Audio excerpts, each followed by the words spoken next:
इस कार्यक्रम के पुण्यार्चक हैं श्री दिनेश सर्वेश अखिलेश पाटनी AUM कैपिटल कोलकाता। स्वर्गीय परम श्रद्धेय पंडित श्री रतनलाल जी बेनाड़ा की स्मृति में शंका समाधान के पुण्यार्चक है बेनाड़ा उद्योग limited in technical collaboration with NTE Korea AHL Jain group company. स्वर्गीय श्रीमती हेमलता बेन एवं इंद्रवदन चुन्नीलाल घिया, स्वाति एवं नीलेश घिया, अनीशी एवं Anish Ghiya. Vidyasagar consultancy, calibration of measuring instruments, HVAC validation, thermal mapping, office SF05 and 06 Shreeji gold near Narayan Gurukul circle, opposite Ballabh duplex Dabhoi, Waghodia ring road, Vadodara 390025, Gujarat, India. Narendra Kumar Jain, Guru Kripa परिवार, रायपुर। स्वर्गीय श्रीमती मंगला स्वर्गीय श्री जम्बू कुमार गांधी की पुण्य स्मृति में श्रीमती कल्पना धर्मपत्नी श्री भारत जम्बू कुमार गांधी निवासी निमगांव केतकी, तहसील इंदापुर, जिला Pune, Maharashtra. Creative seating systems, Pune. 29 सितंबर को श्रीमती अनीता जैन की पुण्य स्मृति में पुण्यार्चक परिवार श्री विनय जैन पति, शिखा जैन बेटी, सिद्धार्थ जैन देवता, V Shah and company, 475 Patparganj industrial area, Delhi.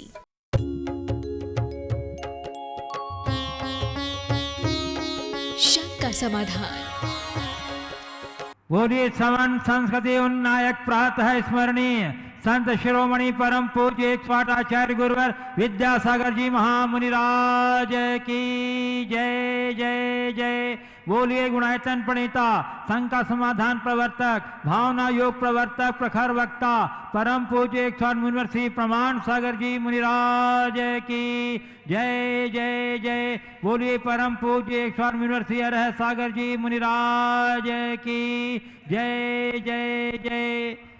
प्रिय बंधुओं, जिनवाणी चैनल एवं प्रमाणिक ऐप के माध्यम से प्रसारित होने वाले आज के शंका समाधान के कार्यक्रम से जुड़े देश एवं विदेश के सभी श्रद्धालुओं का दिगंबर जैन पंचायत कटनी एवं धर्म प्रभावना समिति कटनी की ओर से हार्दिक हार्दिक अभिनंदन।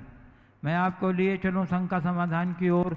इसके पूर्व हम लोग रोज की तरह पूज्य गुरुदेव के चरण कमलों में त्रिवार सामूहिक नमोस्तु निवेदित करते हुए उनके मंगलमय आशीर्वाद से अपने को अभिषिक्त कर कृतार्थ करेंगे।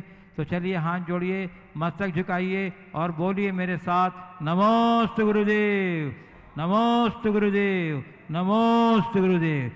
बंधुओं, पूज्य गुरुदेव की प्रेरणा रूप दयोदय महासंघ भोपाल के लिए दिल्ली निवासी श्री स्वरूप चंद जी सेठी ने 10 लाख रुपए की दान की घोषणा की है और घोषणा ही नहीं की है, उसने अपनी राशि जमा भी करा दी है। इनकी उदारता के लिए जोरदार सम्मान, बहुत बहुत साधुवाद और गुरुदेव का विशेष मंगलमय आशीर्वाद भी आपको। इसी प्रकार लोग उदारता पूर्वक देवदेव महासंघ के लिए अपनी उदारता का परिचय देते रहें।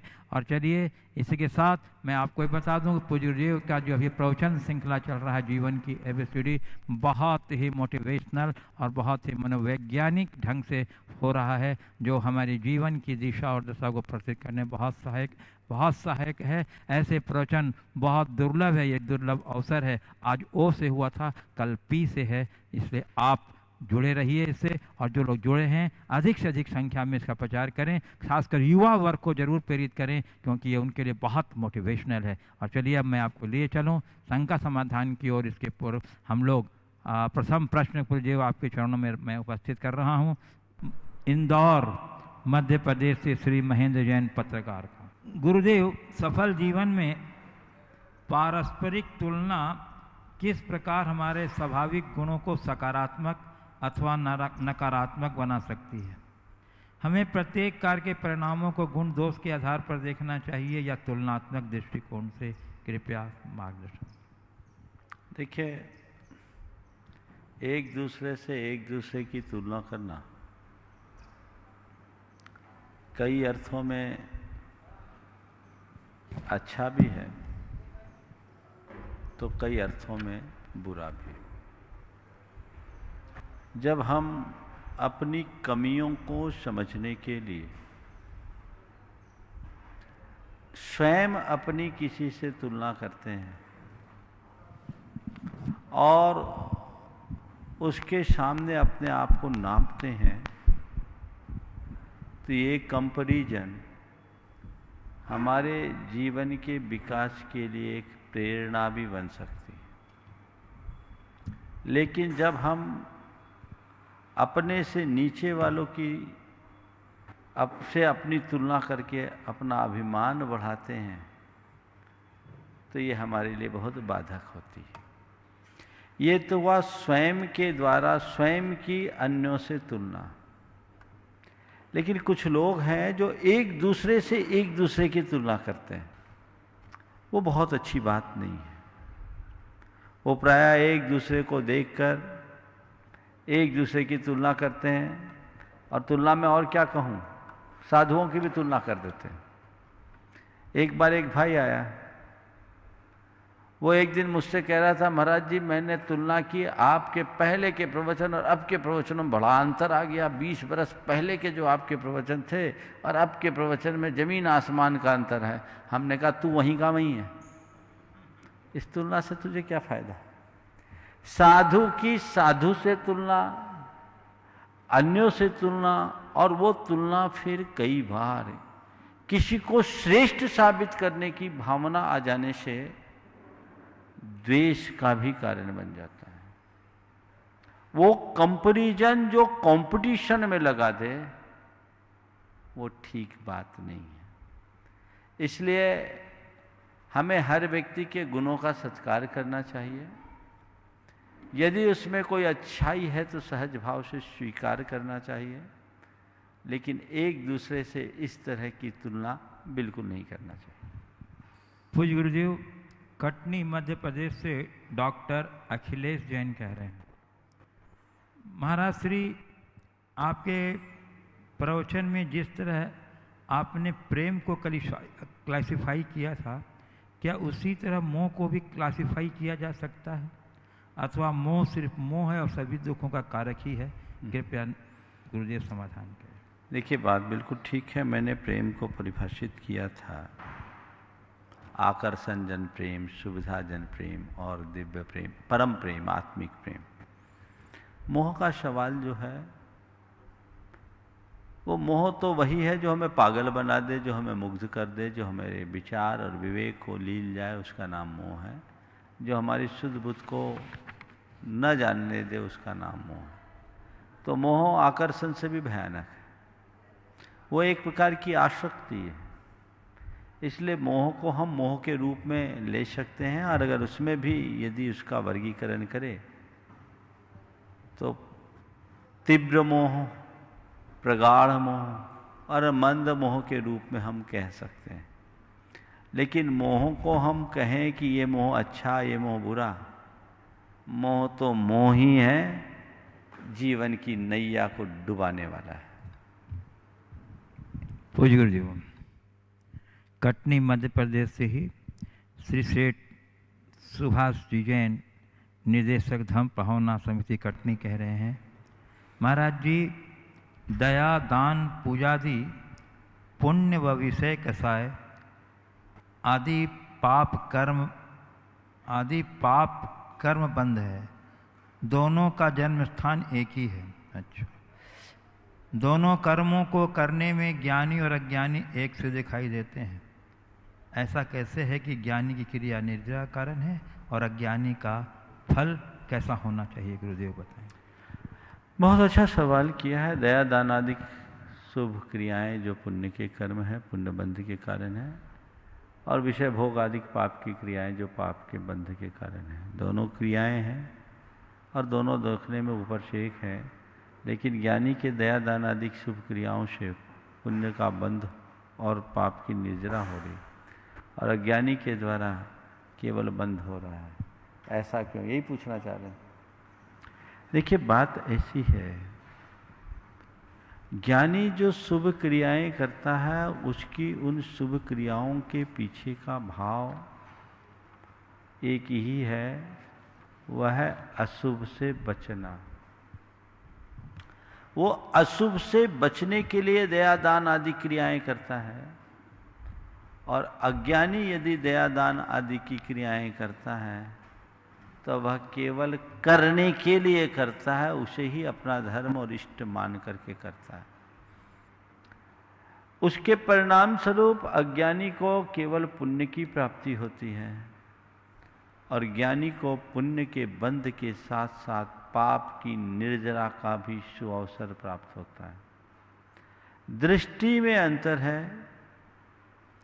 एक व्यक्ति केवल पुण्य के लिए पुण्य कर रहा है और दूसरा व्यक्ति आत्मा को पाप से बचाने के लिए पुण्य कर रहा है। दोनों में होने वाला ये मौलिक अंतर ही उनके बंध में अंतर करता है। इसलिए मैं हमेशा कहता हूँ, आत्मा के धर्म को पहचानो, लक्ष्य आत्मशुद्धि का रख करके चलो और पुण्य की क्रियाएं करो, ये मानकर कि यदि ये भी नहीं होगा तो पाप में रमना होगा। पर पुण्य के फल की वांछा से पुण्य की क्रिया न करो, तभी जीवन सफल होगा। पूज्य गुरुदेव, रीठी कटनी मध्य प्रदेश से कुमारी मयूरी सुपुत्री अनिल कुमार जैन। महाराज जी, कुछ लोगों की सोच है कि बड़े महाराज जी या बड़े क्षेत्र से जुड़ने के लिए जब तक पैसे नहीं लगाओ, दान नहीं करो तो दर्शन नहीं मिल सकते या उनसे जुड़ नहीं सकते। महाराज जी, मेरा एक्सपीरियंस इस बात को नहीं मानता, पर कुछ लोगों की जो ऐसी सोच है उसको कैसे बदलें, कृपया समझाएं। देखिए, जिनकी ऐसी सोच है उनको कोई नहीं बदल सकता, लेकिन बड़े महाराज या बड़े क्षेत्र या कोई भी हो, दान उनसे जुड़ने का निमित्त नहीं है। ये यदि वो धर्म से जुड़ते हैं तो सहज रूप से जुड़ सकते हैं। ये बात सही है कि साधु संतों की प्रेरणा से जो बड़े बड़े कार्य होते हैं वे सब हमारे समाज के उदार मना दानशील लोगों के उदार सहयोग के बल से मिलते हैं। तो स्वाभाविक है, जो दानशील होंगे, उदारता पूर्वक आएंगे, उनको तो अवसर मिलेगा ही ना। और यदि कोई उदारता पूर्वक आकर के दान आदि करके जुड़ रहा है तो उनका जुड़ना बुरा तो नहीं है। अब तुम्हें ये लगता है कि जो दान दे रहे हैं उनको जुड़ने का मौका मिल रहा है, हम नहीं जुड़ पा रहे हैं, तो थोड़ा निकट कर जाकर कर तो देखो। गुरुओं के चरणों में आकर के दान देने वाले तो कुछ पल के लिए जुड़ते हैं, पर गुरु चरणों की सेवा करके योगदान देने वाले पूरे जीवन वहां लगे रहते हैं। भाई, कुछ करोगे तभी तो मिलेगा। देखो, तुम कहाँ हो, दान दे रहे हो या योगदान दे रहे हो? जिनका न दान है न योगदान है, तो उसके लिए फिर मैं क्या कहूँ, उनके लिए तो बस उनका भगवान ही मालिक है। ये आलोचना क्यों, ये शिकायत क्यों? इसे देख के तो हर्ष भी होना चाहिए। हाँ, ये भी एक बड़ी स्वाभाविक बात है कि गुरुओं की भी अपनी एक सीमा होती है। वे 24 घंटे यदि तुम्ही लोगों के बीच रहे तो अपने लिए क्या करेंगे? एक एक व्यक्ति को इंडिविजुअली वो अगर अपना समय देने लगे तो खुद का कब करेंगे? और ये भी ध्यान रखना चाहिए, हम साधु अपने लिए बने, तुम्हारे लिए नहीं। तुम आ जाओ, स्वागत है, पर भूमिका निरूप करो। तुम्हारे लिए प्रवचन लाभ मिलता है, सामूहिक क्रियाएं जितनी भी होती है उसमें तुम्हें सानिध्य लाभ मिलता है, उससे लाभ उठाओ। और निकट आने का भाव है तो कुछ कंट्रीब्यूशन तो अपना करो। अगर तुम्हारे पास धन है तो धन दो, धन नहीं तो समय दो, और अगर हो सके तो व्रत संयम के मार्ग में आगे बढ़ो। कुछ करना है नहीं और चाहिए सब कुछ, तो ऐसे कैसे होगा?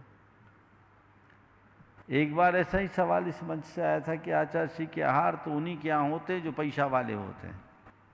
हमने कहा वाक्य को संशोधित करो, जो गुरुदेव को एक बार भावपूर्वक आहार दे देता है वो सब पैसा वाला हो जाता।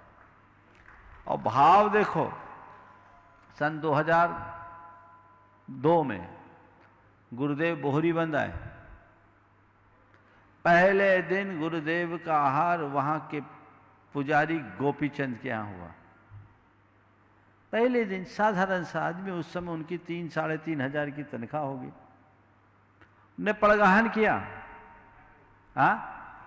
और वो वहां बस्ती में घर जाके हुए, लगभग आधा-पौन किलोमीटर की दूरी पड़ती है। आहार हुआ। आहार कराने के उपरांत उस आदमी ने 11,000 का दान दे दिया। वो व्यक्ति जिसकी 3-4 हजार की पगार होगी, उसने 11,000 का दान दे दिया, खुद बोल दिया, जबकि किसी की कोई अपेक्षा नहीं। जब बाद में उससे पूछा, बोला हमने कहा दाओ, हमारे पास तो उस समय आचार्य महाराज के आहार हुए तो ऐसे भाव हो गए कि सब दे दें। और फिर उसने बोला हमने कहा दाओ, गुरु जी ने खुद ही व्यवस्था बना दी। 20 बोरा चना धरे थे, 1100 के 2100 के भाव हो गए, हिसाब बराबर। तो ये भाव है। तो मैं उन तमाम लोगों से ये कहना चाहता हूं, अपनी मानसिकता को पलटिए, नकारात्मकता से बचिए, सोच को उदार बनाइए, बन सके उतना कीजिए। कदाचित न कर सको तो आलोचना तो मत कीजिए। अनुमोदना करो, आलोचना नहीं। तुम अनुमोदना करके भी बहुत कुछ लाभ ले सकते हो। आलोचना कर करके सिवाय पाप के तुम्हें कुछ भी हासिल होने वाला नहीं है। इसलिए इस तरह की नकारात्मक दृष्टि से अपने आप को बचाना चाहिए। ये जो कहना है कि बड़े क्षेत्रों या गुरुओं के निकट आने के लिए दान देना जरूरी, तो भैया ये तो बताओ, बिना दान के तुम्हारे क्षेत्रों की व्यवस्था कैसे चलेगी? ये इतना बड़ा निर्माण यहाँ हुआ है, बिना दान के हुआ क्या? अपने आप हो गया? तुम्हारे पास कोई जादू की छड़ी लाख घुमा दो? दान चाहिए, योगदान चाहिए। और अगर कोई दे रहा है, दान दे रहा है, योगदान दे रहा है, तो उसका सम्मान तो आपको करना चाहिए, उसका सत्कार तो करना चाहिए। इसमें क्या बात है? इसलिए ऐसी बातें जिनको मन में है उनकी वे जाने, लेकिन यदि आप हृदय से जुड़े हैं तो निश्चित गुरुओं के कृपा के पात्र आप बनते हो। ये कोई जरूरी नहीं कि जब आप सामने आओ तभी आपको ये लाभ मिले। दूर रह करके भी लोग लाभान्वित होते हैं। हमें इन सब बातों को बिल्कुल अपने मन में नहीं लगाना चाहिए। हमें एक बात और ध्यान रखना चाहिए, हम गुरु का सानिध्य किस लिए चाहते हैं? अपने जीवन को पवित्र बनाने के लिए, ऊंचा उठाने के लिए, या समाज में अपना स्थान आगे बनाने के लिए? यदि आप अपने जीवन को ऊंचा उठाने के लिए गुरुओं का सानिध्य पाते हो तो दूर बैठ करके भी आप वह सब कुछ पा सकते हो। अगर आप समाज में आगे लाने के लिए गुरुओं का सानिध्य पा रहे हो तो आपका उद्देश्य ही दूषित है। आप वो हासिल नहीं कर सकेंगे जिसके आप वास्तविक हकदार हो। पूज्य गुरुदेव, सागर मध्य प्रदेश से आशीष जैन कह रहे हैं, महाराज श्री, भारत अनेकों वर्षों तक गुलाम किस पाप कर्म के उदय से रहा, और जब यहाँ इतने महान आत्माएं और परमात्माओं ने जन्म लिया, फिर भी भारत इतना पिछड़ा क्यों है? यहाँ इतनी अज्ञानता क्यों फैली है? और यह हमारा देश अविकसित देश की श्रेणी में क्यों आता है? देखिए, हर चीज को पुण्य पाप से जोड़ना मुझे उचित सा नहीं लगता। भारत गुलाम रहा, वो हमारे पाप के कारण नहीं, हमारे देशवासियों के स्वार्थ के कारण, गद्दारों के कारण। हमारे ही कई ऐसे लोग जो अपने निहित स्वार्थों की पूर्ति के लिए विदेशी आक्रांताओं से हाथ मिलाया, चाहे वो यवन और मुगल हो या ब्रिटिश हो या अन्य। जब अपने निहित स्वार्थ के लिए लोग किसी के साथ हाथ मिलाते हैं तो निश्चित रूप से उसका नुकसान पूरी जनता को भोगना पड़ता है। अनेक ऐसे शासकों के द्वारा इस देश को अनेक वर्षों तक गुलामी सहनी पड़ी है और बड़े संकटों को झेलना पड़ा है। उसे मैं पाप न कहकर लोगों के मन का स्वार्थ और उनकी नीयत की खराबी मानता हूं। उसका परिणाम सबको भोगना पड़ा, लेकिन उस काल में भी हमारे देश में अनेक ऐसे महानुभाव हुए जिन्होंने उच्च आदर्श स्थापित किए। वैयक्तिक पुण्य पाप सबका अपना चलता रहा। ये सामूहिक व्यवस्थाएं हैं, व्यवस्थाएं व्यवस्थाओं के हिसाब से चलती हैं, उनको हम इस तरह से पुण्य पाप आदि के रूप में नहीं जोड़ सकते। दूसरी बात, आज हमारा देश इतना पिछड़ा क्यों है? हम इस देश को आज भी अविकसित देश के रूप में देखते हैं। ये देश विकसित देश कब बनेगा? देखिए, भारत अब अविकसित देशों में नहीं है, भारत एक विकासशील देशों में आता है और निश्चित भारत धीरे धीरे प्रगति कर रहा है और मुझे लगता है बहुत शीघ्र प्रगति करेगा। हमें एक बात समझना चाहिए कि भारत की इस खस्ता हाली की वजह क्या है। इसकी एक ही वजह है, यहाँ का माहौल। जब यहाँ का माहौल अच्छा था, भारत सबसे समृद्ध राष्ट्रों में गिना जाता था। यहाँ की अर्थव्यवस्था भी बहुत सुदृढ़ थी, हर हाथ में काम था, किसी को किसी चीज़ की कमी नहीं थी, एक ऐसा वातावरण था। अंग्रेज़ों ने आकर हमें जी भर के लूटा और यहाँ के माहौल को ख़राब कर दिया। उसके परिणाम स्वरूप हमारे यहाँ के लोगों की सोच भी बिगड़ गई। वापस जब तक सबकी सोच वैसी न बने, वैसा माहौल न बने, तब तक देश को आगे बढ़ा पाना बड़ा मुश्किल है। हमें चाहिए कि हम पूरे देश की सोच में बदलाव लाएं और देश को आगे बढ़ाने का प्रयत्न करें। पूज्य गुरुदेव, इंदौर मध्य प्रदेश से लब्धि कासलीवाल कह रही हैं, गुरुदेव, जीवन में हारना, जीतना, ज्ञानी बनना आदि सरल है, परंतु मन को सरल बनाना बड़ा कठिन होता है। ऐसा क्यों? कैसे मन को सरल बनाएं? रोज का उपदेश ही इसी पर है। हारना, जीतना, ज्ञानी बनना सरल, मन को सरल बनाना कठिन है। मन बहुत सरलता से सरल बन सकता है, मन को सरल बनाना कठिन नहीं है। कठिन है ईगो को छोड़ना। अगर अपने ईगो को छोड़ दो, मन अभी सरल होगा। ये ईगो अंदर से चोट करता है, जो हमें परेशान करके रख छोड़ता है। हमें चाहिए कि हम अपने ईगो को छोड़ें, अभी सब साफ होगा। पूज्य गुरुदेव, सिंघाना जिला धार मध्य प्रदेश से सुरेश गंगवाल कह रहे हैं, गुरुदेव, विज्ञान कहता है कि दिमाग का विकास आयु पर्यंत चलता है, मगर दिमाग का जो भावात्मक हिस्सा है उसका विकास तो बचपन में ही होता है। किंतु गुरुदेव, आजकल माता पिता बच्चों को अपने भावों व समय की बजाय आधुनिक उपकरण, मोबाइल, वॉकर जैसे गैजेट्स देते हैं। क्या सही है? एवं गुरुवर अपने बड़ों की उंगली पकड़कर चलना सीखें, उसकी तुलना में एक निर्जीव वॉकर से कर वह आंतरिक सुरक्षा का क्या एहसास मिल सकता है जो पिता के स्पर्श से मिलता है?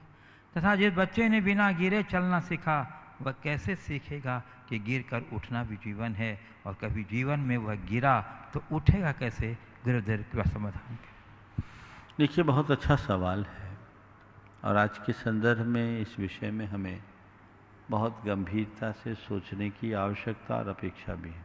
बच्चों का भावनात्मक विकास तब तक होता है जब तक उनके अंदर यौन इच्छा जागृत नहीं होती, यौन विकार प्रकट नहीं होते, ऐसा मनोवैज्ञानिकों का कहना है। आज से लगभग 20 वर्ष पहले, 25 वर्ष पहले भारत में ये स्तर 14 वर्ष तक था और अमेरिका में 12 वर्ष।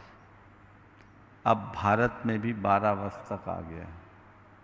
ये बदलते हुए इस पूरे के पूरे परिवेश को दर्शा रहा है, दौर का एक उदाहरण बन गया है। इसी बीच बच्चों की परवरिश की पद्धति भी बदल गई, परवरिश का तरीका बदल गया, पालन पोषण के प्रति लोगों की दृष्टि बदल गई। पहले संयुक्त परिवार हुआ करता था, बच्चे कब पल जाते थे माँ बाप को पता ही नहीं होता था। एक माँ के अनेक संतान होते थे, बच्चे ही बच्चों को पाल लेते थे और उससे उन लोगों का आपस में भावनात्मक जुड़ाव होता था। अब परिवार एकल हो गया, घर में माँ बाप और बच्चे हैं, अब बच्चे भी एक या दो। दादा दादी के लिए अब तो घरों में जगह बहुत मुश्किल से मिलती है। अब क्या होगा, कोई न तो उनके साथ बच्चा है, न ही उनके माँ बाप को फुर्सत है। तो एक अच्छा तरीका अपना लिया, कोई खेल खिलौने की चीज़ें दे दें, तो अब बच्चे उनमें भी संतुष्ट नहीं होते, उनको तो आपकी मोबाइल चाहिए और मोबाइल के माध्यम से ऐसे ऐसे गेम्स खेलते हैं जो उनके दिमाग पर विपरीत असर डालते हैं, वो उनकी क्रूरता को बढ़ाते हैं। इसका ही ये परिणाम है कि बच्चों का माँ बाप के साथ भी अब भावनात्मक लगाव दिनों दिन कम होता जा रहा है। ये एक प्रकार से पूरी समाज को रुग्ण कर रहा है, एक रुग्ण पीढ़ी का जन्म इसके कारण हो रहा है। इसकी तरफ सभी को बहुत गहराई से सोचना चाहिए। बहुत सारे लोग इस विषय में अपनी चिंता भी प्रकट करते हैं, समय समय पर अपनी राय भी देते हैं। ये एक बहुत अच्छे लक्षण नहीं है। और अब तो पालन पोषण का तरीका भी बदल गया है। पहले बच्चे को लोग अपनी गोद में लेते थे, बच्चे की हार्ट बीट आपकी हार्ट बीट से मिलती थी। अब बच्चे को मैंने एक दिन देखा, बच्चे को एक ट्रे में खींच के ले जा रहे थे, क्या बोलते उसको, ट्राली होती, ट्राली जैसी, क्या, ट्राम, प्राम, अब वो उसमें खींच के ले जा रहा है। मैंने देखा, मुझे बड़ा आश्चर्य हुआ। मैंने उससे पूछा, बेटा भाई ये तुम्हारे कलेजे का टुकड़ा है, कोई सामान नहीं, इसे इस तरह से खींचो मत, अपने हृदय से लगाओ। अगर तुम इसे आज एक बोझे की तरह और सामान की तरह ढोगे तो बुढ़ापे में तुम्हारा बेटा भी तुम्हें एक सामान और बोझ मानकर घर से बाहर का रास्ता निकाल देगा। और आज तुम उसे हृदय से लगाओगे तो बुढ़ापे में ये तुम्हारे चरणों में बिछेगा। एक बड़ा परिवर्तन। तो ये जो सोच का परिवर्तन है, और लोग आजकल मीडिया में कुछ भी देखते हैं, तरह तरह के प्रोडक्ट्स आते हैं, उसके औचित्य का विचार किए बिना घर ले आते हैं। तो इसका परिणाम क्या होगा? ये सब गड़बड़ है, इससे बचना चाहिए। एक सज्जन ने, उनका जो बेटा था, पोता हुआ, वो बेटे को, आजकल वो अलग प्रकार का एक जैकेट टाइप का आता है जिसमें बेटा पैर लटका करके आगे चलता है, सामने मुंह करके देखता है, क्या बोलते हैं उसको, हाँ, बेबी बैग, बेबी पैक, जो भी हो, हाँ, बैग ना, BAG बैग, हाँ। वो लेके आया, उसके पिताजी ने देखा, उसे जो वाकया बताया मैं बता रहा, पिताजी ने देखा कि बेटा ऐसे लेके आ रहा है, पूछा ये क्या है? बोले बेटे को दुनिया दिखा रहा हूं। एक चाटा खींच के दिया, बोला बेटा मैं तुझे आज दुनिया दिखा देता हूं, तुम 4 थे, मुझे इसकी जरूरत नहीं पड़ी, और तुम्हारा एक है, इसके लिए जरूरत पड़ी। ये बेटा है, इसको तुरंत हटाओ। लाया क्यों? छाती से लगा, और तुम नहीं पाल सकते तो मुझे दो, मैं संभालूंगा, आज मैं समर्थ हूं। सोच होनी चाहिए। ये बात बेटे ने आकर मुझे बताई कि महाराज जी पापा ने मेरी आंखें खोल दी, मैं भी इसे देखा, सोचा थोड़ा कन्वीनियंट है ले लो, लेकिन नहीं, हमने कहा हमारे यहाँ एक व्यवस्था थी, अगर कोई लंबी यात्रा चलनी है, पहले लोग वंदना करते थे तो अपने बच्चे को अपने पीठ में बांध देते थे और उसमें बच्चा अपनी छाती अपने माँ बाप के पीठ से चिपकाए रखता था और उसका संवेदन होता था। तो वो कितनी सोच में विकृति आ गई है। हम एक ही सलाह देंगे, घर का, परिवार का भावनात्मक स्वास्थ्य सुरक्षित रहे, इसे हमें प्राथमिकता से ध्यान देना चाहिए और वही साधन और सामग्री अपने घर परिवार में स्थान देना चाहिए जिससे परिवार में एक दूसरे का प्रेम और सद्भाव बना रहे। पूज्य गुरुदेव, नागौद जिला सतना मध्य प्रदेश से स्पर्श जैन कह रहे हैं। महाराज जी, मेरा प्रश्न ये है कि जब भी मैं आपको या आचार्य श्री को देखता हूँ तो मुझे आपकी ब्रेन पावर इतनी तेज लगती है कि मन में बस एक ही सवाल आता है कि आप आज इतना अगर पढ़ाई में ध्यान दिए होते तो आज दुनिया के लिए एक मिसाल खड़ी हो जाती। तो महाराज जी, आपकी यह ब्रेन पावर मुनि बनने के बाद तेज हुई है या जब छोटे से तभी से इतनी तेज है? कृपया हम बच्चों को भी अपनी इस ब्रेन पावर का सीक्रेट बताइए। ब्रेन पावर का सीक्रेट पूछ रहे हैं। पूछा आपने, यदि पढ़ाई में ध्यान दिया होता तो आप एक मिसाल बन गए होते। भैया, पढ़ाई में ध्यान दियाने में आज भी पढ़ाई में ही ध्यान देता हूँ और आपको बताऊं, इतनी व्यस्तता होने के बाद भी आज भी मैं कम से कम 3 घंटा, 2.5 से 3 घंटा पढ़ता हूँ। कैसे टाइम निकालते हैं? अपना निकालना है। बिना पढ़े जीवन की गति नहीं है और व्यक्ति को अध्ययनशील होना चाहिए। आप जितना पढ़ोगे, चिंतन करोगे, मंथन करोगे, मनन करोगे, उतना आपके जीवन में कामयाबी आएगी। हाँ, कुछ ज्ञान किताबों को पढ़ने से आता है और कुछ ज्ञान लोगों को और जीवन को पढ़ने से आता है। मुझे किताबी ज्ञान कम है, अनुभव का ज्ञान ज़्यादा है।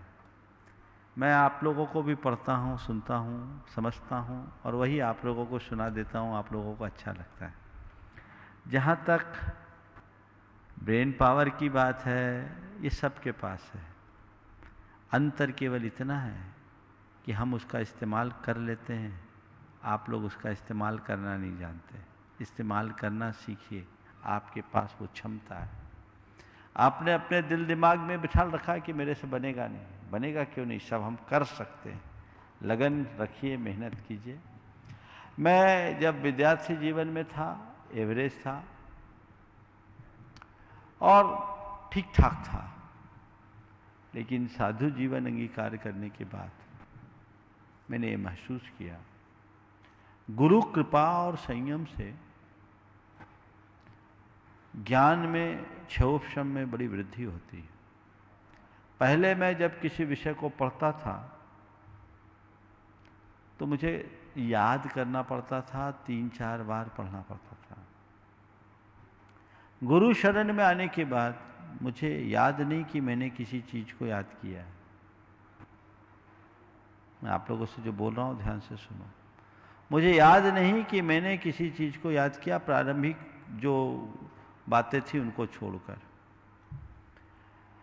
हर विषय को 1-2 बार ढंग से पढ़े, 2 बार पढ़ने के बाद उसका सार मानस में आ जाता और उसमें जब 1-2 बार और दोहरा दे तो वो स्थायी बन जाता है। आज भी मैं वैसा ही करता हूँ। तो ये क्षमता आपके पास भी है। पढ़ते समय आपकी एकाग्रता कितनी है, ये सबसे महत्व की बात है। आपकी एकाग्रता बनी रहनी चाहिए। आप जितनी एकाग्रता से पढ़ाई करेंगे आपके लिए उतना अधिक लाभ होगा। हमने हमेशा इसे मेंटेन करके रखा है। मैं जब भी पढ़ता हूँ उस समय पूरी तरह पुस्तक में डूब जाता हूँ और मैं पढ़ता नहीं हूँ, पुस्तक को स्कैन करता हूँ और स्कैन करके अपने माइंड में सेव कर लेता हूँ। उसका नतीजा है जब ज़रूरत होती है वो विषय हमारे सामने उपस्थित हो जाता है और काम होता है। आप सबके जीवन में भी ये सब हो सकता है। 4 बातें अपनी ज्ञान की अभिवृद्धि के लिए आप सब ध्यान रखें। सबसे पहली बात, अध्ययन के प्रति लगन रखें। आपकी लगन होनी चाहिए, निरंतर लगनशील बने, धुन होनी चाहिए कि मुझे अध्ययन करना है, करना है, करना है। दूसरी बात, विनयशील बने।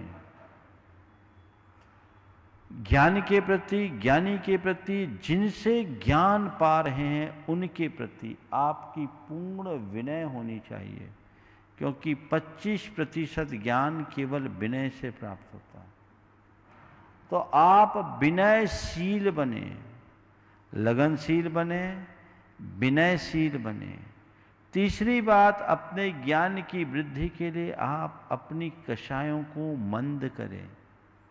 कसाई की मंदता से ज्ञान का क्षोभशम बढ़ता है, मंद करें। और चौथी बात, आप इधर उधर की बातों को अपने दिमाग में एंट्री न दें, मतलब से मतलब रखें। कूड़ा कचरा दिमाग में भरोगे तो वही दिखेगा, काम की बातें डालोगे तो केवल काम की बातें आएंगी। ये बातें यदि आपके जीवन में आए, आपके ज्ञान की बेहतरी को कोई टाल नहीं सकेगा। महाराज श्री, मैं कुछ उपस्थित जिज्ञासुओं को आमंत्रित करना चाहता हूँ। प्रथम प्रश्न के लिए कुमारी चारू जैन, बाहुबली कॉलोनी। गुरुदेव के चरणों में मेरे और मेरे परिवार की ओर से 3 बार नमोस्तु। गुरुवर, जैन धर्म के अनुसार एक इंसान को जीने के लिए 2 तरीके बताए गए हैं, गृहस्थ जीवन, विरक्त जीवन। मैं विरक्त जीवन जीना चाहती हूँ पर साहस नहीं जुटा पाती। इसके लिए मुझे क्या करना चाहिए गुरुदेव? शंका का समाधान करें। कुछ दिनों तक जिन्होंने विरक्त जीवन को अंगीकार किया उनके निकट रहना शुरू करो। खरबूजे को देखकर खरबूजा रंग बदल जाएगा, समझ गए? उनकी संगति करो, उनके उपदेश सुनो, स्वाध्याय करो और निरंतर अपने लक्ष्य को दोहराते रहो, सब ठीक हो। नमोस्तु गुरुदेव। अब मैं पूज्य गुरुदेव अरहत सागर जी महाराज चरणों में प्रार्थना अर्पित करता हूँ कि हे गुरुदेव, अपनी उपयोगी जिज्ञासाओं से हम लोगों को लाभान्वित करें। ओ नमोस्तु महाराज श्री। कहते हैं लापरवाही से जिम्मेदार बनने के लिए कड़ी मेहनत और समझदारी की जरूरत होती है। बहुत सुंदर। हाँ, कहते हैं लापरवाही से जिम्मेदार बनने के लिए कड़ी मेहनत और समझदारी की जरूरत होती है, क्योंकि आपने एक दिन प्रवचन में कहा था कि मेहनत कभी निरर्थक नहीं होती है, बेकार नहीं जाती है। तो क्या भावना योग के माध्यम से व्यक्ति लापरवाही को समझदारी में बदल सकता है? यदि हाँ तो कैसे? तो कृपा करके समाधान दीजिए। बहुत अच्छी बात है। लापरवाही से समझदारी के लिए या जिम्मेदार बनने के लिए कड़ी मेहनत की ज़रूरत होती है। और मैं समझता हूँ भावना योग भी एक प्रकार की मेहनत ही है। वो एक प्रकार से आध्यात्मिक परिश्रम है जो हमारे तन, मन और चेतन को विशुद्ध बनाते हैं। जो लोग बहुत लापरवाह होते, कई लोग हैं जो आदतन लापरवाही रखते हैं, किसी भी कार्य या क्रिया के प्रति वे अपनी जवाबदाही बिल्कुल ध्यान में नहीं रखते, जिम्मेदारी से विमुख होते हैं।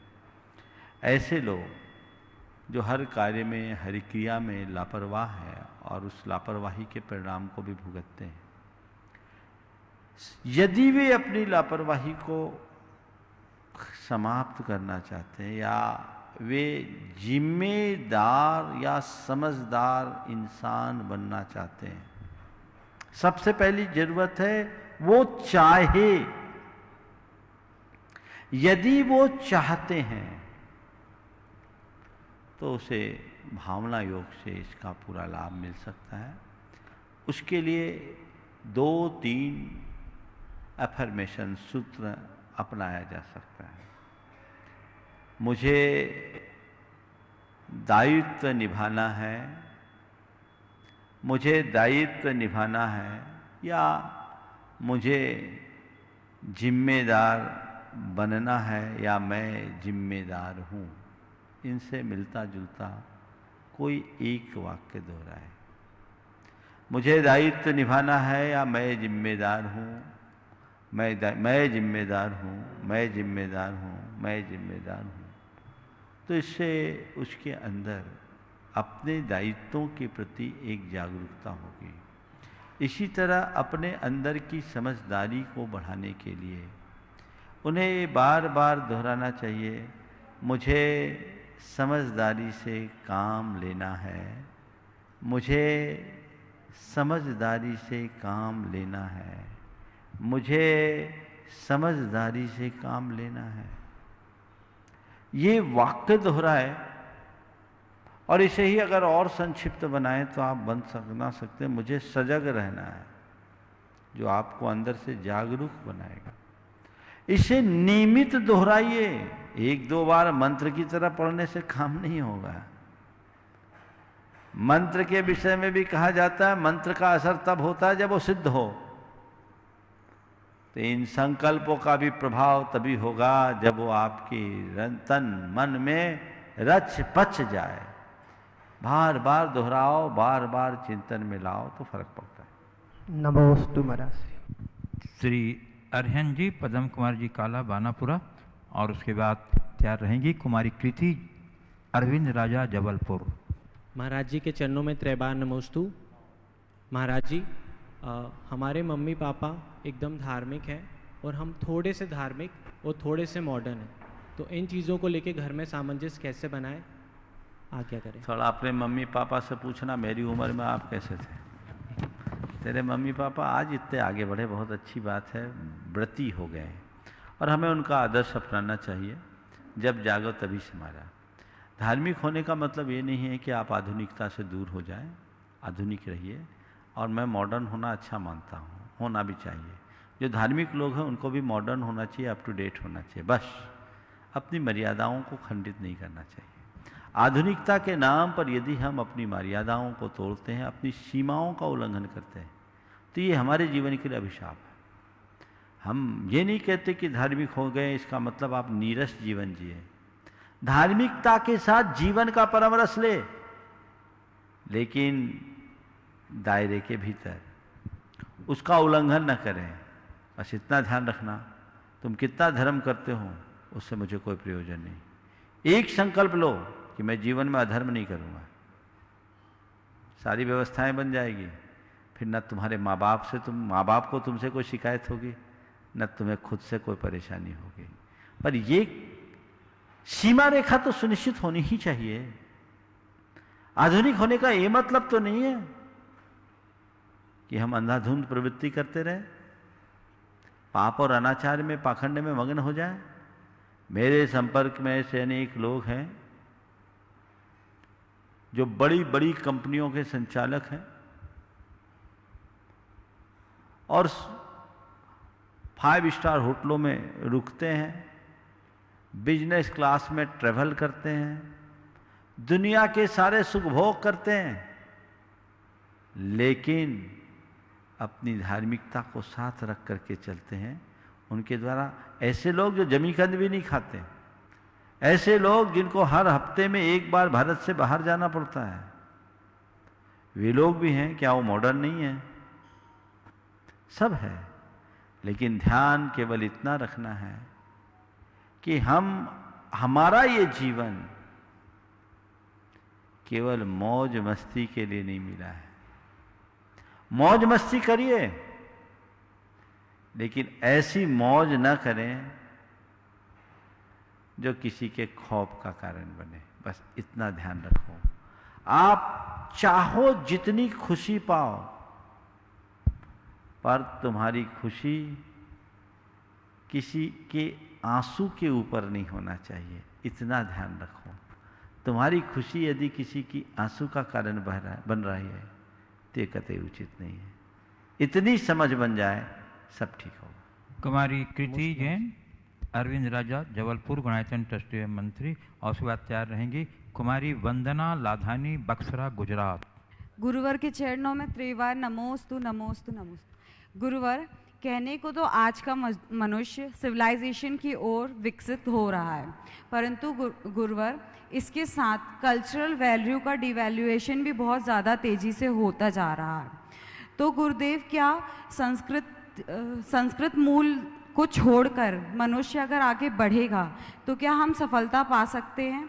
और क्या गुरुदेव, मैं ये भी जानना चाहती हूँ कि सभ्यता और संस्कृति यथार्थ होती क्या है? 2-3 सवाल एक साथ कर दें। हाँ, पूछना तो एक था और सब सवालों का संबंध एक दूसरे से है, पर थोड़ा तुम्हारे सवाल को ठीक करता हूँ। सबसे पहला शब्द कहा कि आज लोग सिविलाइजेशन की ओर बढ़ रहे हैं,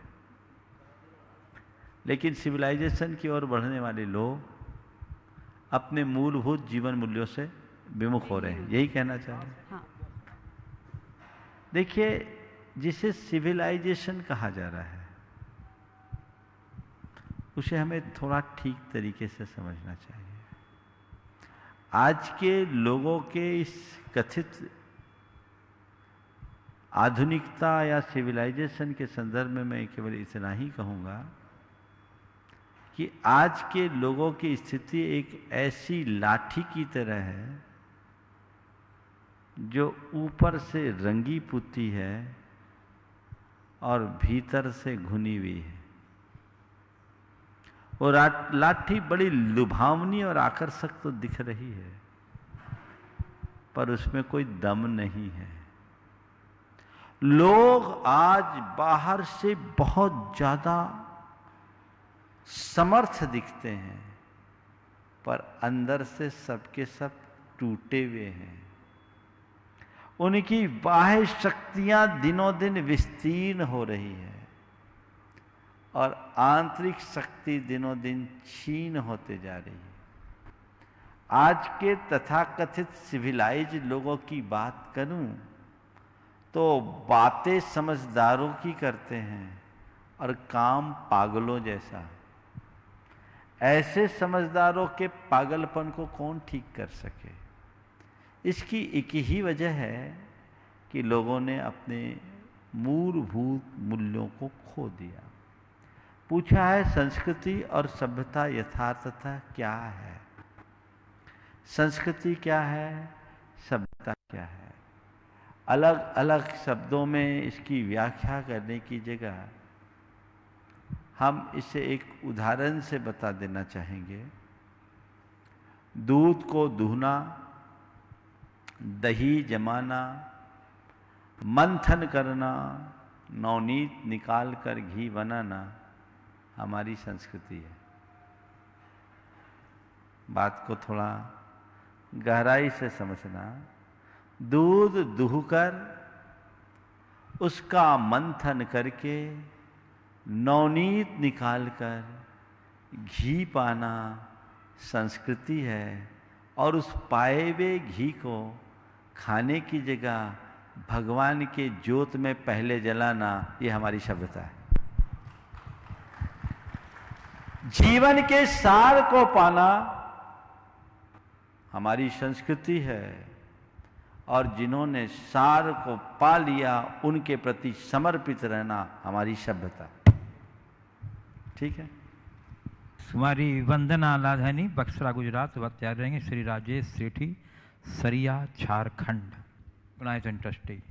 कुलदेव के चरणों में कोटि कोटि नमोस्तु नमोस्तु नमोस्तु। कुलदेव, मेरा प्रश्न ये है कि हम आचर्या के टाइम सूट कपड़े पहनते हैं, उसको शोला क्यों कहते हैं? शोला का अर्थ क्या है कुलदेव? आहार के टाइम जो शुद्ध कपड़े पहनते हैं उनको सोला क्यों कहते हैं? सोला यहाँ रूल हो गया। शुद्ध शब्द है मूल। जो शुद्धि के वस्त्र हों उनको शुद्ध वस्त्र बोलते हैं, उन्हीं को शोध के वस्त्र कहने लगे और उसे ही सोला बोलने लगे। उसके पीछे एक वजह है। हमारे यहाँ आहारचर्या में नवधा भक्ति और दातार 7 गुणों से युक्त होकर आहार देता है। तो नवधा भक्ति और 7 गुण, 9 और 7 क्या हो गया? 16। तो ये नवधा भक्ति और 7 गुणों से युक्त होकर के आहार आदि दिया जाता है। तो जो आहार 9, 7, 16 के लिए दिया जाए उसके कपड़े भी 16 के हो गए। इसलिए आहार आदि के दान के लिए जो वस्त्र पहनते हैं वो 16 के हैं। समझ गए? बहुत अच्छा सवाल किया इसने। बहुत लोग 16 पहनते हैं लेकिन वो 16 का मतलब नहीं जानते। ये बात अलग है कि 16 पहने और कोई ने छू दिया तो वो 16 बन गए। 16 यानी अंगार ऐसा नहीं। तो 16 वो इससे संबद्ध है। समझ गए? चलो। नमस्ते गुरुदेव। श्री राजेश सेठी, सरिया, झारखंड, गुणायतन ट्रस्टी और शिवाचार्य रहेंगे श्री नीरू मनोज जैन, फैशन गाइड कटनी। नमोस्तु गुरुदेव, नमोस्तु गुरुदेव। महाराज श्री, मेरा सवाल है, मेरे पिताजी कई संस्थाओं से जुड़े हुए थे और लोग सभी पूरे जैन समाज या यहाँ की अदर समाज भी उनको अच्छी तरह से लोग पहचानते और जानते थे उनके कर्मठता को देखते हुए। और मेरा कहना यह है कि मेरे को भी कई संस्थाओं से लोग जुड़ाना चाहते हैं उसमें, तो मेरा ये आदर्श पिताजी के आदर्श से कैसे मैं चल सकूं? देखिए, बहुत सही बात आपने कही राजेश भाई। आपके पिता श्री महावीर प्रसाद जी सेठी एक व्यक्ति नहीं, संस्था थे। खासकर झारखंड में और पूरे पूर्वांचल में ऐसी कोई संस्था नहीं जिसमें महावीर बाबू का योगदान न रहा हो। गुणायतन के भी फाउंडर वही रहे और समेत शिखर की तो सारी संस्थाओं से वे जीवन पर्यंत संबद्ध रहे और उन्होंने अनेक धार्मिक, सामाजिक और सांस्कृतिक कार्य अपने जीवन में किया। वे कहते थे, महाराज मेरी यही कमाई है। इनने अपने जीवन में जितना समय समाज सेवा में दिया, यदि वे अपने व्यापार कारोबार में दिए होते तो शायद कहीं और होते, पर उन्होंने कहा महाराज वो कमाई तो मेरा बेटा कर लेगा, पर मैं जो कमा रहा हूँ मैं समझता हूँ वो स्थायी है। और मैंने भी उनको कहा ये बहुत अच्छा काम है। जैन अजैन सभी के मध्य अग्रणी रहने वाला अनूठा व्यक्तित्व, और ऐसे व्यक्ति बहुत यदा कदा ही समाज को मिलते हैं। उनके योगदान को कभी भुलाया नहीं जा सकता। जहाँ तक पिताजी हैं, मैं तो यही कहूँगा, पिताजी तो तुमसे भी बहुत छोटी उम्र में समाज में अपना स्थायी स्थान बना लिए थे। तुम्हें भी चाहिए कि पिताजी ने अपनी विरासत में बहुत कुछ सौंपा है, उनकी संपत्ति भी तुम्हारे हाथ में है, तो उनके संस्कार और आदर्श भी तुम्हारे साथ है। तुम्हें चाहिए अपनी क्षमताओं को और विकसित करते हुए उन्हीं के रास्ते पर चलते हुए वैसी ही सेवाएं दें ताकि धर्मायतनों की रक्षा की जा सके और समाज की उन्नति में अपना योगदान दिया जा सके। आज की पीढ़ी में और पुरानी पीढ़ी में हम एक बड़ा बेसिक अंतर देखते हैं। पुरानी पीढ़ी के लोग सब बातें सुनकर या यूँ कहें गाली खा करके भी समाज का काम करते थे। आज की पीढ़ी के लोगों का हाजमा थोड़ा कमज़ोर हो गया है, उन्हें ये सब पचड़ा दिखता है, कौन पढ़े। पर भैया अगर सभी अच्छे लोग ऐसा देखकर अपने आप को दूर कर लेंगे तो समाज में करने वाला कौन रहेगा। मेरी तो तुम्हारे लिए यही प्रेरणा है, करते रहो, बढ़ते रहो। Shrimati Neeru Manoj Jain, fashion guide Katni. उसके बाद तैयार रहना कुमार अनिमेश जैन, पुरानी बस्ती कटनी। ओम। गुरुदेव को मेरी और मेरे परिवार की ओर से त्रिवार नमोस्तु नमोस्तु नमोस्तु। गुरुदेव, मेरी जिज्ञासा यह है कि जिंदगी का कैलकुलेशन बहुत बार किया, लेकिन सुख दुख का अकाउंट कभी समझ ही नहीं आया। जब टोटल किया तो समझ आया कर्मों के सिवा कुछ भी बैलेंस नहीं रहता।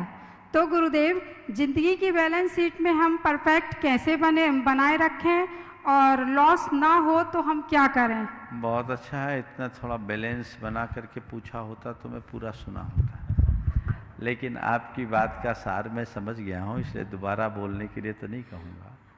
कि जीवन के सुख दुख का आंकड़ा केवल ये देखा कि बैलेंस में अंत में केवल कर्म आया।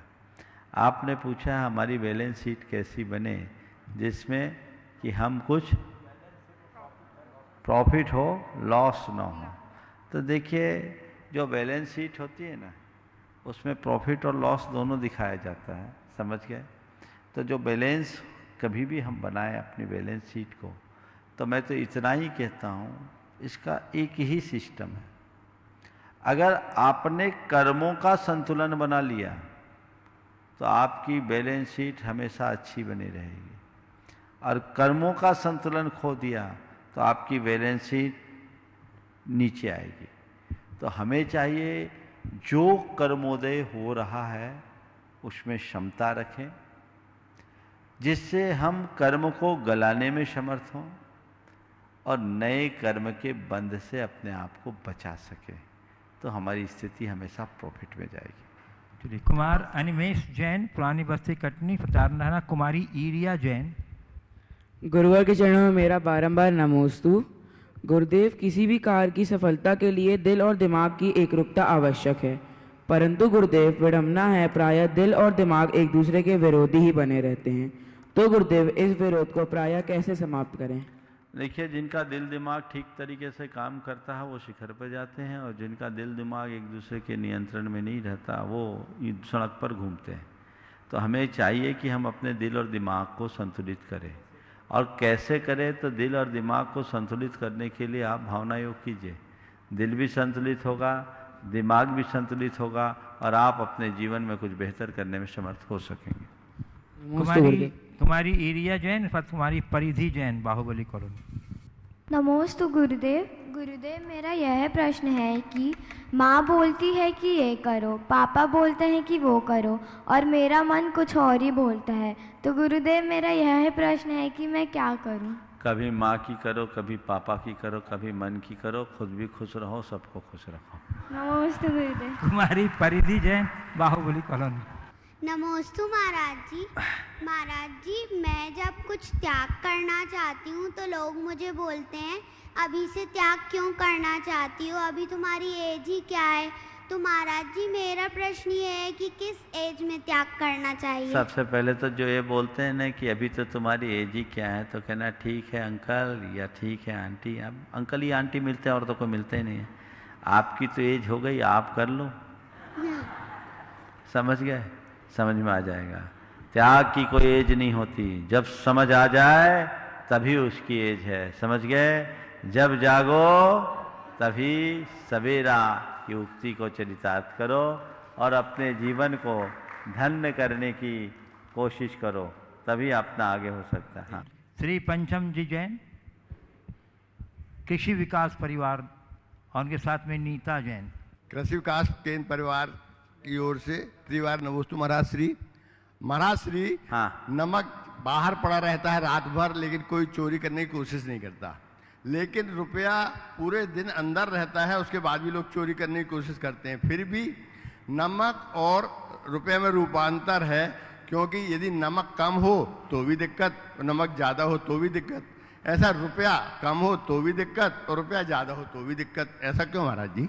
हाँ, नमक और रुपया में समानता है। कम हो तो भी दिक्कत, ज़्यादा हो तो भी दिक्कत, लेकिन लोग नमक को नहीं चुराते, रुपया को चुरा लेते हैं। इसकी वजह एक है, नमक गल जाता है, बह जाता है, रुपया गलता नहीं, बहता नहीं।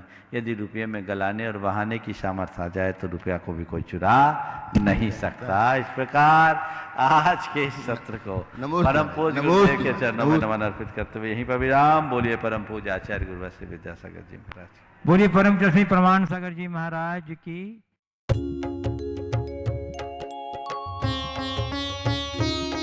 शंका का समाधान। इस कार्यक्रम के पुण्यार्चक थे श्री दिनेश, सर्वेश, अखिलेश पाटनी, AUM कैपिटल, कोलकाता। स्वर्गीय परम श्रद्धेय पंडित श्री रतनलाल जी बेनाड़ा की स्मृति में शंका समाधान के पुण्यार्चक है बेनाड़ा उद्योग limited in technical collaboration with NTE Korea, AHL Jain group company. स्वर्गीय श्रीमती हेमलताबेन एवं इंद्रवदन चुन्नीलाल घिया, स्वाति एवं नीलेश घिया, अनीशी एवं Anish Ghiya. Vidyasagar consultancy, calibration of measuring instruments, HVAC validation, thermal mapping, office SF05 and 06, Shreeji gold, near Narayan Gurukul circle, opposite Ballabh duplex, Dabhoi, Waghodia ring road, Vadodara 390025, Gujarat, India. Narendra Kumar Jain, Guru Kripa परिवार, रायपुर। स्वर्गीय श्रीमती मंगला, स्वर्गीय श्री जम्बू कुमार गांधी की पुण्य स्मृति में श्रीमती कल्पना, धर्मपत्नी श्री भारत जम्बू कुमार गांधी, निवासी निमगांव केतकी, तहसील इंदापुर, जिला Pune, Maharashtra. Creative seating systems, Pune.